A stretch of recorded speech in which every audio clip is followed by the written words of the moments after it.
আসসালামু আলাইকুম এভরিওয়ান। আপনাদের এইচএসসি ম্যাথ এক্সামে পরিসংখ্যানে 2টা সৃজনশীল থাকে। এই 2টার মধ্যে যে কোনো একটা আপনাদের অ্যান্সার করতেই হয়। সো সেই একটা সৃজনশীলে কিভাবে 100% কমন পাইতে হবে এবং 10-এ 10 কীভাবে পাওয়া যেতে পারে সেই ব্যবস্থা এই ভিডিওতে করা হয়েছে।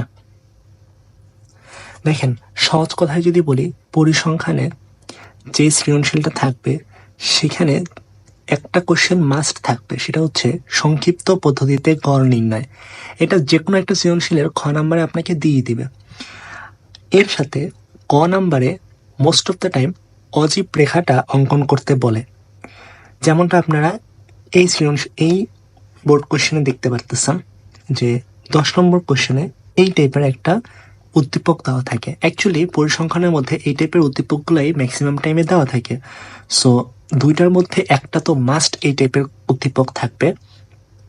সো যেটার মধ্যে আপনার খতে কোশ্চেন থাকবে সংক্ষিপ্ত পদ্ধতিতে গড় নির্ণয় করা, এবং গ নাম্বারে থাকবে উপাত্তের অজীব রেখা অঙ্কন করা। আপনারা যদি একটু দেখতে চান, দেখেন প্রায় প্রত্যেকটা বোর্ডের মধ্যেই এরকম সংক্ষিপ্ত পদ্ধতিতে গড় নির্ণয় এবং অজীব রেখা অঙ্কন করা, এই যে সংক্ষিপ্ত পদ্ধতিতে গড় নির্ণয় এবং অজীব রেখা অঙ্কন করা। So it was most important and repeated question. আসেন এই সৃজনশীলগুলোকে কিভাবে সলভ করতে হয় সেটা একটু দেখে নিই। খাতা কলম নিয়ে আর সময় নষ্ট করতেছে না, এখানে অ্যান্সার আছে, সেই অ্যান্সার থেকে আপনাদের জাস্ট বুঝিয়ে দিচ্ছি।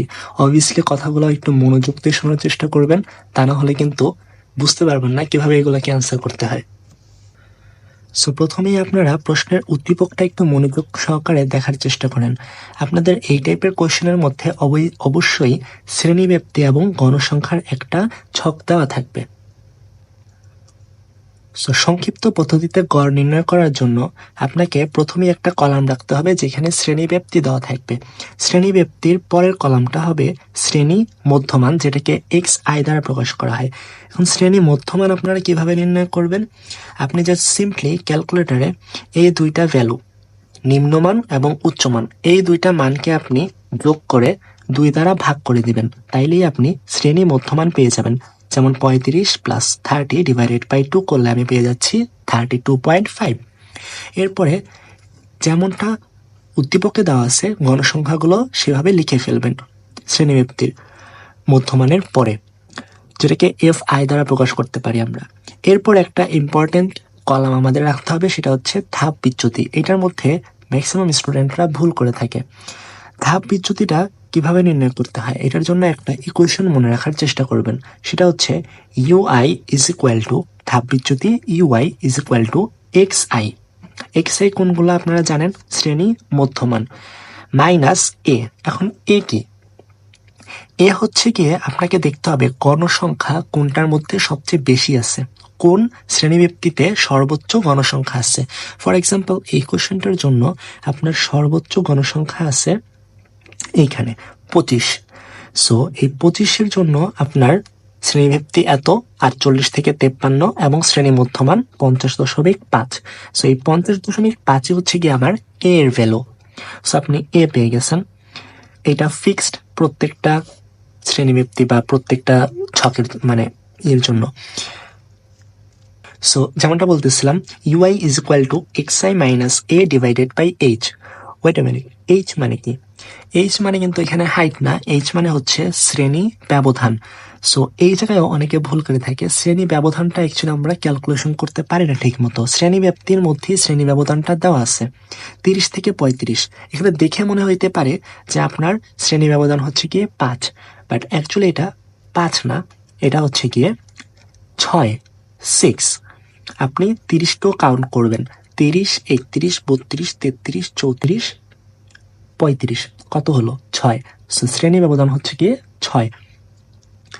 সো আপনি h পাইলেন, প্রত্যেকটা লাইনের জন্য আপনি হচ্ছে xi পাইলেন, আর a তো ফিক্সড। সো a আর h ফিক্সড, xi আপনি প্রত্যেকটা ছকের জন্য একটু চেঞ্জ হবে। আরেকটা ব্যাপার একটু বলে দিই, xi যখন আপনি এখানে নির্ণয় করতেছিলেন তখন আপনি প্রথমটা নির্ণয় করলেই কিন্তু হয়ে যাচ্ছে।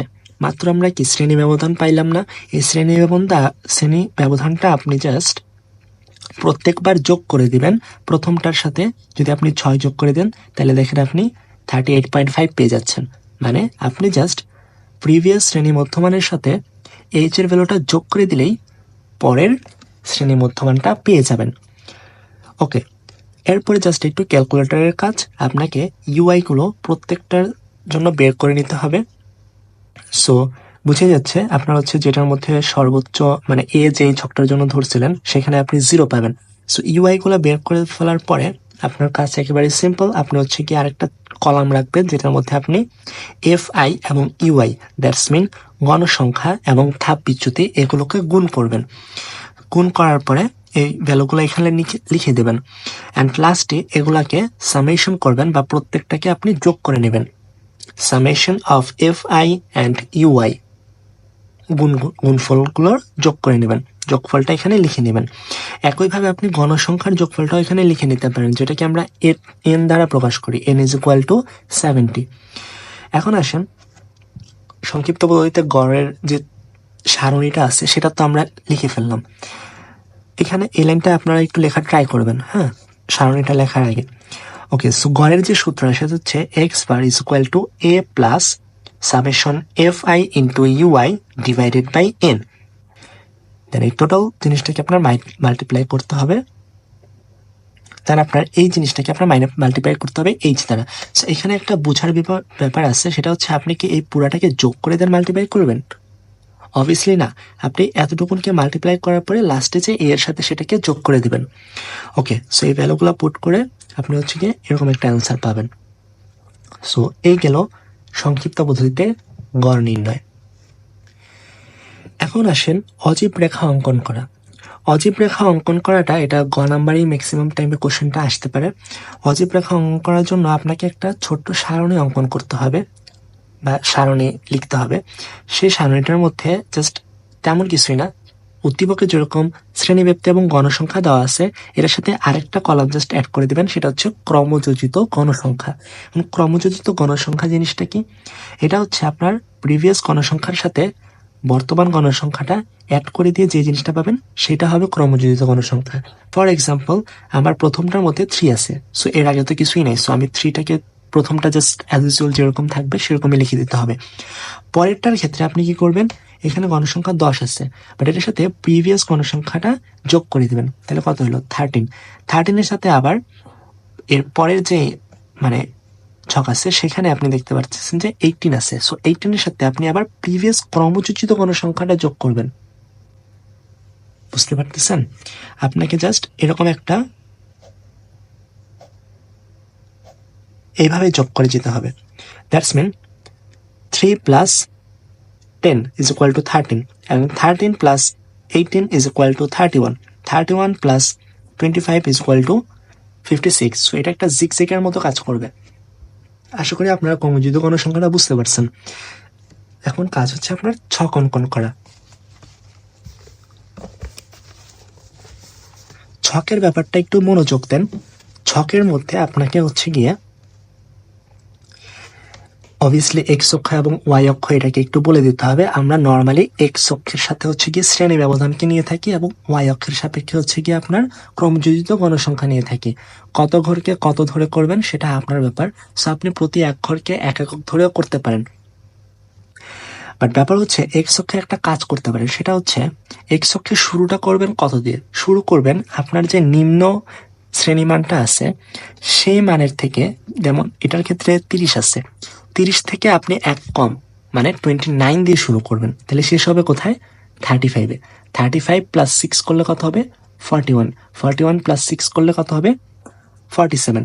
এইভাবে আপনি হচ্ছে গিয়ে এক্স অক্ষে শ্রেণী ব্যবধানগুলো লিখবেন। এর আগে আপনি একটা বক্স আপনি খালি রাখতে পারেন, যেটাকে আপনি ভাঙা চিহ্ন দিয়ে প্রকাশ করতে পারেন যে এটার আগেও কিছু একটা ছিল।